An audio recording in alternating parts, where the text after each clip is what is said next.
we have made a decision that this motor is no good.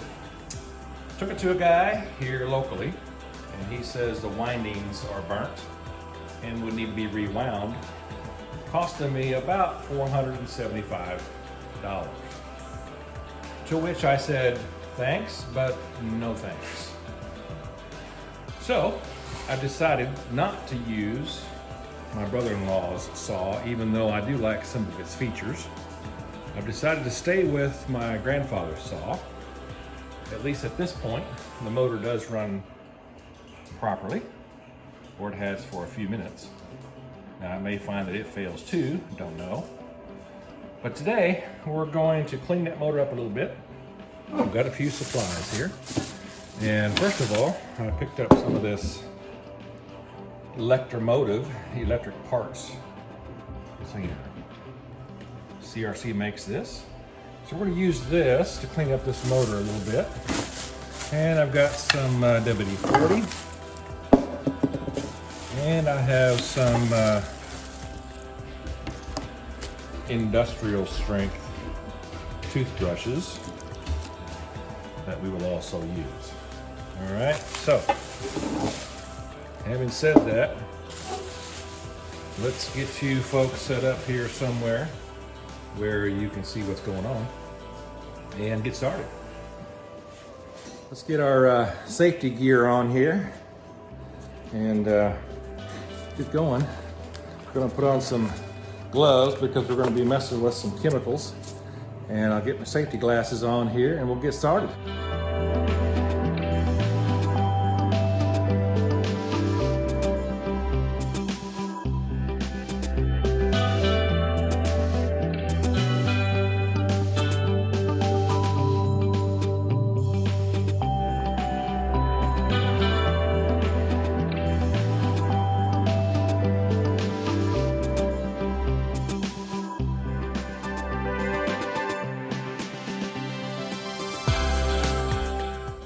Got that motor cleaned up, and now we're going to go about the process of reinstalling that motor and getting it back up and running. Shouldn't take too long. So let's get this camera turned back around here again and make that happen.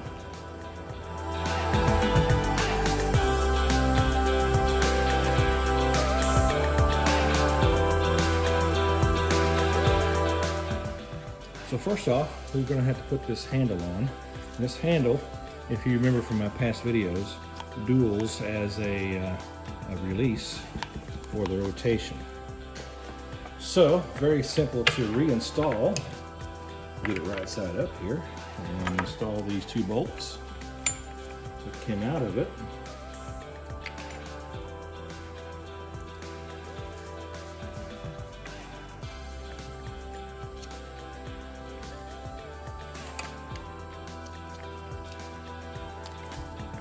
I intentionally didn't put any oil on that connection there. Why? Because I don't want it to collect dirt, dust, and debris. But we do want to make sure that it is free. There we go. Yep, that rotates good. And then there is this piece that I think you can see there now. Yep, this piece that has to fit in there, and like so, and that will pull up tight. Once we put the nut on there to pull it tight, the brass knob goes on there. So we'll go ahead and put him on, get him tightened down here. We'll have to take a little bit of time to snug this up.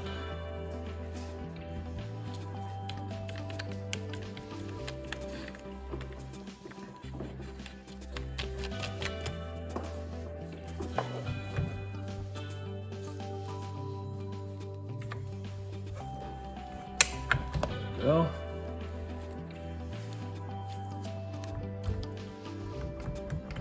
Okay, that seems to be working like it should now.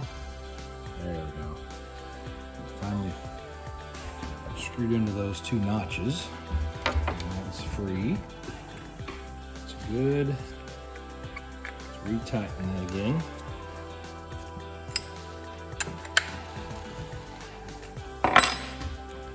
There we go. It's working like it should.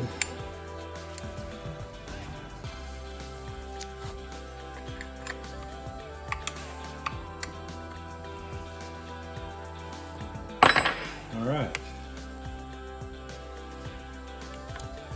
That should allow us to move, and it does. Perfect.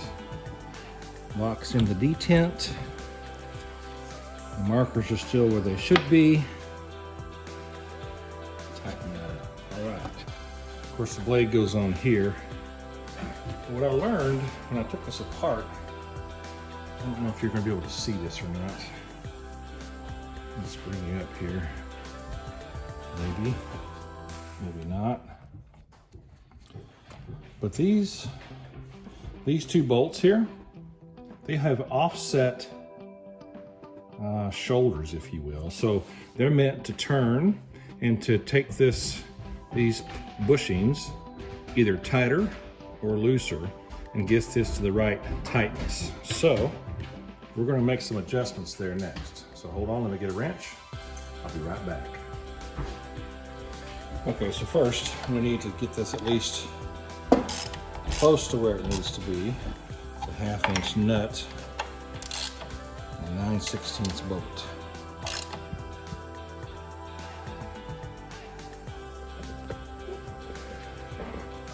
So this lever is what I've been showing you. That loosens the head. This tightens the head. There's supposed to be a bolt right up here to keep this head from coming off of this whole arm. So let's find that bolt. This bolt goes right up under here. That keeps the saw head from coming off in your hands. Let's tighten him down.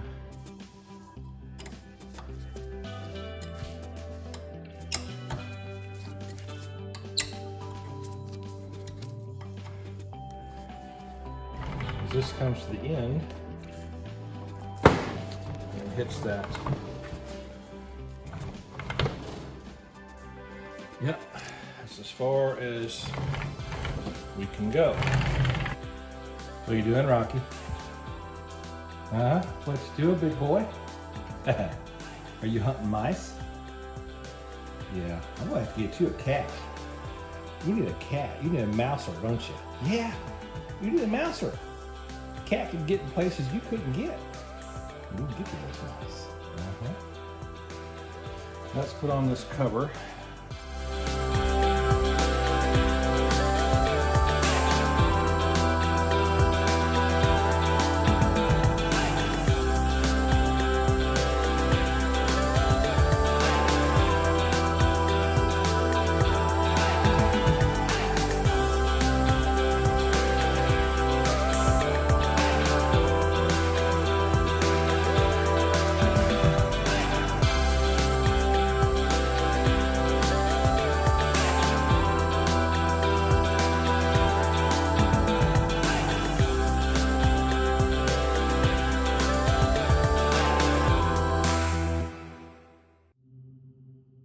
Bring you around here and we'll put the saw blade on.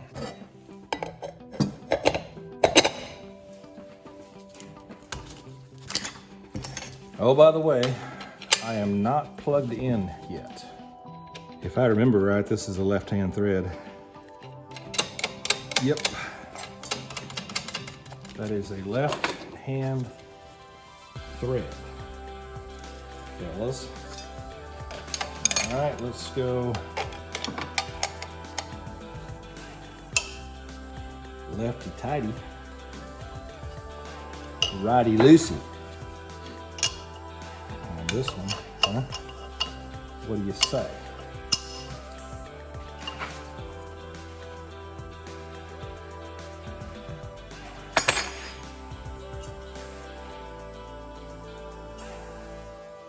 So one of the things that makes these saws a little different, essentially opposite of the table saw.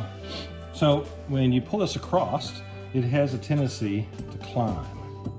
And it's going to want to climb up on that board. So instead of pulling this across with strength, you're going to want to be ready to push against as it goes across. It's going to have a tendency to move forward. Is everything okay there? All right, very good. Well, let's get her up on the table here where we can use it.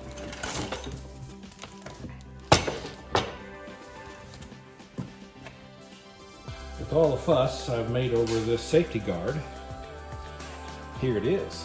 So I found on the internet one of these kits that I talked about. It's a safety kit.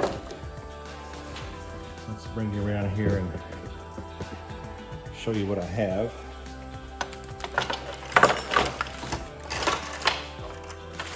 We have lots of little things here. Yeah. Yeah. Yep. All right, so this baby is loaded with all kinds of goodies. Even a hose discharge that I like, which is on the back side. So let's go ahead and get this ready for use. See what all we have to do.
Well, Rocky, what do you think, buddy? I think it's running, and I think it's time to make the bench. It's time to make the bench. We're gonna put what I think is gonna be a 4 feet long by 36-inch deep bench here. And the same thing here. They're gonna be on wheels. Gonna replace that and make a centerpiece on wheels so that it's all mobile yet that I can stop and hold firmly for use. Each time I use it, I'll remember my granddad. Look at this. I'm blowing my breath in here. It's cold in here. Check this out. How cold is it? How cold is it? 47 degrees. 47 degrees in the man cave here.